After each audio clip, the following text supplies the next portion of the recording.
Nigeria's headline inflation rate has continued its downward trend, easing to 32.15% point in August 2024. This represents a decrease of 1.25% points from the July 2024 headline inflation rate of 33.40%. The decline indicates a slowdown in the general price level of goods and services in the economy. Despite the decrease, the National Bureau of Statistics reports that food inflation rose to 37.52% in August 2024, driven by increases in price of essential items like bread, maize, grains, and palm oil. On a year-on-year basis, the headline inflation rate was 6.35% points higher than the 25.80% recorded in August 2023. The urban and rural inflation rates stood at 34.58% and 29.95% respectively. The NBS data suggests that while progress has been made, the inflationary pressures persist and careful monitoring is necessary to sustain the downward trend. This is Nigeria Today, and I am Ikaria Clinton. Thanks for joining us.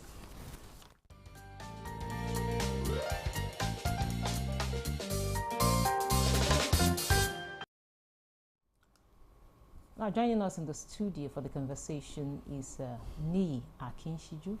He's a chairman, Independent Media and Policy Initiative. He's also a financial and investment analyst. You're welcome to Nigeria Today. Thanks so much for having me. It's a pleasure. Now, joining us via Zoom is Dr. Edwin Idegu. He's a financial and economic analyst. You're welcome to Nigeria Today, sir. Thank you. My pleasure. We have the latest data that shows Nigeria's headline inflation rate easing. You know, from June to July, it is. And again, it's easing to, 32.15. Now, tell us, Doctor, what are the factors, in your opinion, contributed to this decrease? All right, thank you so much. And first of all, for the general public, it's important that first you understand what this headline inflation usually, often than not, people look at inflation as a general increase in prices. And the year on, month on, the MBS usually give us, turn on data, to be able to measure some of these, inflation trend. As a matter of fact, yes, just like you reeled out, headline inflation, which basically is the general inflation, if you look at it from that perspective, has slightly, gone down by 1.25%. Of course, that is when you look at it from last year, 2023, when it was 33.4%. And then, today is, as at August, based on their data, of course, there are some people who also question a few of those things. But again, the NBS has become a credible statistical bureau system that Nigerians can believe. So if you look at that trend, you will see that, yes, it appears slightly on the headline. But if you look at the core inflation and then food inflation, it has actually year on actually increased. However, you will want to now measure it between last month, July, and then maybe this August, as it were. You probably will look at it slightly as a reduction, a small, minute 1.25, maybe when you look at it on that level. Now, the question is, what are those factors? Of course, notwithstanding the fact that generally prices are increasing, it's becoming very glaring now, because of the food period, towards July, August, and then, of course, June, July, August, you have an increase in production in terms of agricultural products, basically. So you find that because of the increasing number of food items that are now being produced, that are now being harvested, we talk about yam, and the rest of them, okay? You see that slightly, that increase, although it would have necessarily been much more than this, but because of the significant impact of other variables, such as, maybe the cost of transportation, the cost of other items. That has slightly reduced the impact that would have become beneficial arising from some of these improvements in the productivities and then in terms of the agricultural output. Essentially, these are some of the factors that appears to make it, look at it as if it reduced. But overall, when you look at the food inflation, you see that there's still an incremental year-on-year on 18%, so to say. That's basically the issue. But, I mean, we will talk more on some of the reasons why the food inflation or maybe the core inflations continue to rise. Thank you very much. Now, having said that, Doctor mentioned the year-on-year increase, but now on month-on-month basis, we have 1.25% point decrease. Even the food inflation decreased. We had in August, in July, we had 39.53% points, while in August we have 37.52%. Now, how significant is this decline? The significance is to establish a trend. Between June and July, we recorded a decrease that's above 40% for the headline inflation, to above 39% in July. Now we are seeing above 37% in August. Now, we can't be too assertive about the character of the reduction, but we can say that tentatively there is a declining trend in the cost of living. That's how we can capture it. And indeed, it will also suggest that perhaps some of the policies of government, and the CBN especially, who are directly responsible for monetary authority or monetary responsibilities, the results are coming in. So, one, we are seeing a major headache being addressed: food inflation. Persistent food inflation had been the major cause or the major driver of Nigeria's headline inflation, because it is actually the bulk, of percentage consideration in the inflation universe, or the basket, or the inflation baskets, as it were. So, in July, we saw a reduction to 39%, just as you said now. We are seeing a reduction to 37%, and as my colleague out there noted, these are because of a surge of new food supplies, as a result of harvest season. Anytime there's harvest season, you experience this kind of impact, because, of course, price is usually determined as the intersection between demand and supply. So where demand increases, especially during harvest period, you expect price to fall. And we hope that this will not be reversed, because we are experiencing again the uncertainty that may arrive from flooding, for instance. What we experience in Borno of recent, it should give concern, to economic or inflation followers, as inflation figures followers, because Borno is supposed to be one of the food baskets, of the country. And I also am aware that flooding had also impacted a number of food basket states. So this may be a border, but essentially looking at the data we are looking at now, we are seeing a trend, or the beginning of a trend. If this trend continues into September figure, then we can certainly say that for various reasons, there is a reduction in cost of living, and of course, decline in inflation figures. Now back to you, Doc. You earlier mentioned some factors, and you also said that looking at the everyday, maybe food prices. Of course, we cannot categorically say that this decline in inflation categorically means decrease in prices of goods and services and all of that, but the level at which they decrease, But now tell us, how will this decline affect the average Nigerian? Because at the end of the day, these are the people we're talking about. How will it affect the ordinary Nigerian on the street?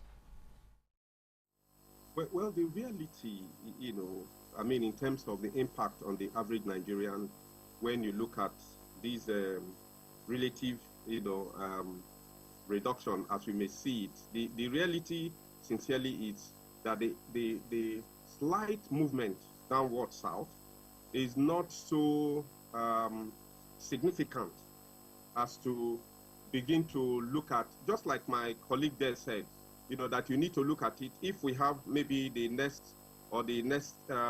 consecutive decline, we can begin to say, yes, there is likelihood to be a reduction, of course, in terms of increasing their purchasing power, because essentially when inflation reduces, your purchasing power increases.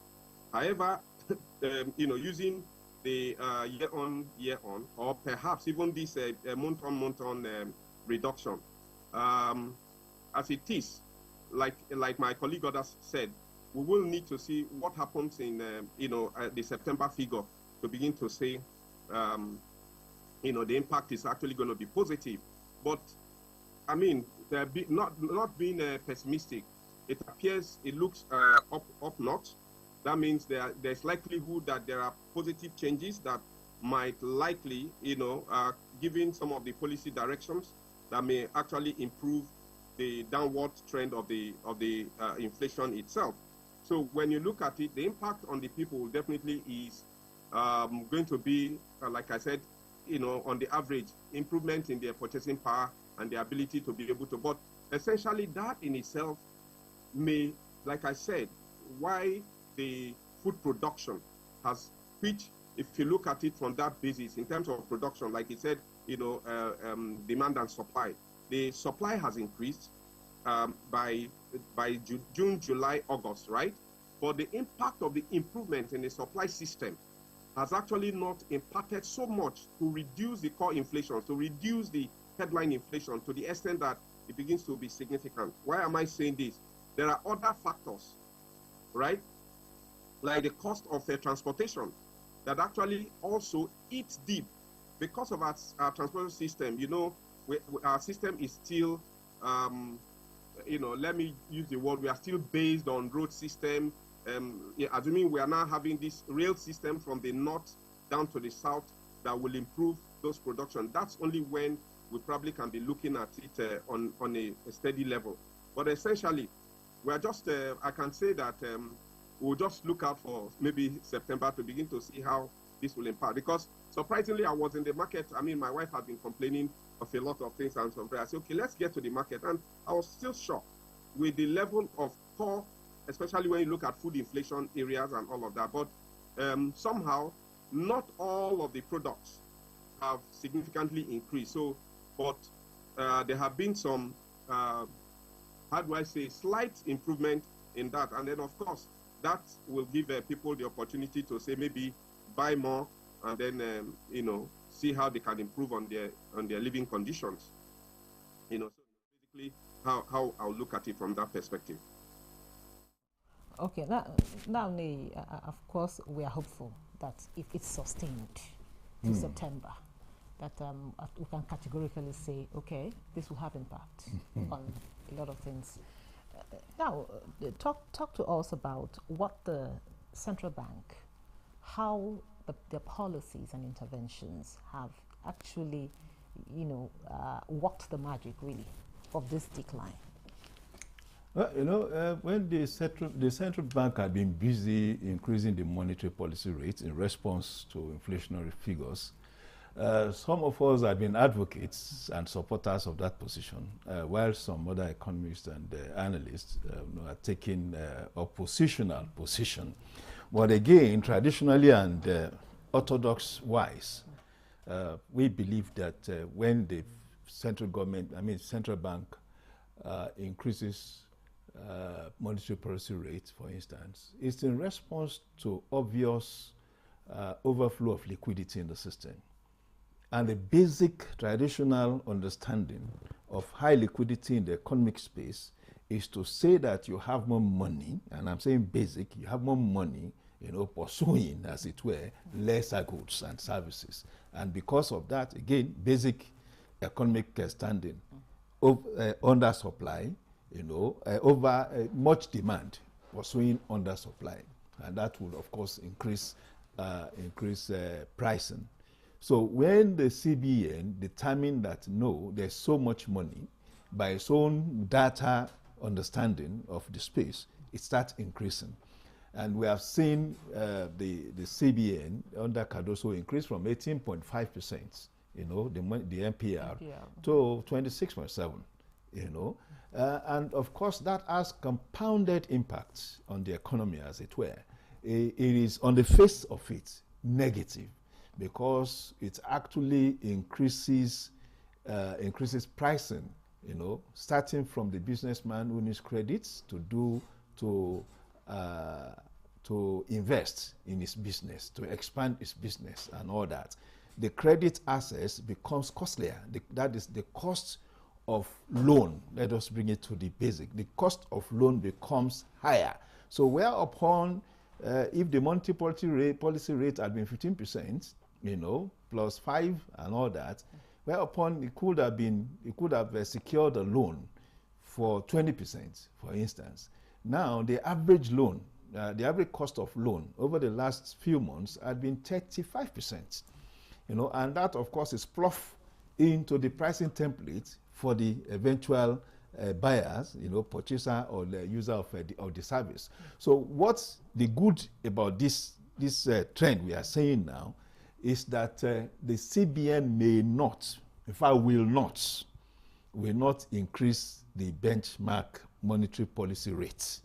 So that is a positive. That is what you foresee. Yes, I can say that when it meets, when the monetary policy committee meets in their next meeting, the fear of a possible increase in the MPR is allayed, because they are also looking at this trend, as okay, this is the first indication. Now, will it be counterproductive if they further increase it? It will be counterproductive, because monetary policy rates are increased, are high, spiked in response to increase in inflation trend. It is a contrarian relationship. So when the inflation rate moves down, monetary policy rate, of course, also move down. So and when monetary policy rate increases, the fear amongst industry players, especially, is that cost of accessing credit increases, and of course that means that the cost of doing business has also increased. So to a large extent, I see that being in abeyance now. Don't also forget that householders, people, the breadwinners who run household, also secure credits too. And if benchmark rates are increased, it also reflects on that credit too, and of course add to cost of living. So I see more or less the CBN leaving all monetary indication as it were, as it is for now, to further oversight and monitor what is happening in the environment. Now, Doc, having heard what Nta said, now, what should the government and economic stakeholders do to sustain or further improve this decline? Okay, so if you look at just like what he says, right? CBN, of course, they have the plethora of responsibility to hold on the monetary side, even though we've seen in the past where CBN also tried to, overshoot the responsibility into fiscal policy. Now, for government, for them to maintain, the trajectory, there's need for government to reduce their government spending, particularly on reducing spendings on issues relating to other unnecessary expenditures, and begin to look at how they can improve on the productivity end, right? So if you are going to have price stability, there's need for us to focus on inflation targeting, right? To be able to maintain a stable price level. Now, like what he was talking about when you look at the MPR, I mean the monetary policy lead, which essentially has some level of impact in inflation. So when you look at it, a higher interest rate, yes, will definitely reduce borrowing. And then when you were asking, won't it have a concomitant effect or maybe a negative effect? Of course, higher interest rates definitely means reducing borrowing and, of course, your spending, decreasing ultimately the money supply in the system. And then, of course, it will also, on its own, somehow, that's a kind of backlash, really, increasing unemployment and then all of that. However, it's important that in trying to, balance, do the balancing effect, the CBN must try to maintain its responsibilities.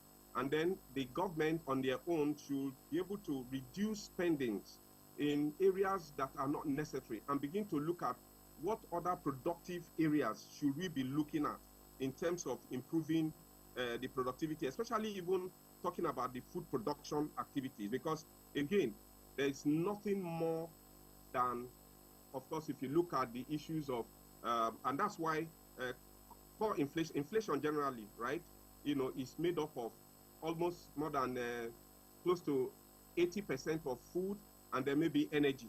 The rest are just, so when you look at core inflation, taking away food items and the rest of them, you see that the impact on food is high. So government should now begin to focus on the areas of how do you improve the SME in terms of the production capacity for agricultural products, for food improvement in the system, because a self-sufficient production in terms of our agricultural system, the infrastructural system, the logistics systems in terms of transportation can only have a positive impact. And if government can continue in the policy direction of improving the road system, I believe, notwithstanding the impact that the energy sector is actually, heating up the system. That is in terms of the controversies in the price of fuel. Okay, thank you very much, Doctor. Now, we are hopeful, just like you said earlier, that if the trend continues till next month, of course, we'll begin to see changes, here and there, as it relates to the average Nigerian on the street, and of course, the prices of goods and services in the market. Now, what are the risks or challenges that could reverse, possibly reverse the trend in the coming months?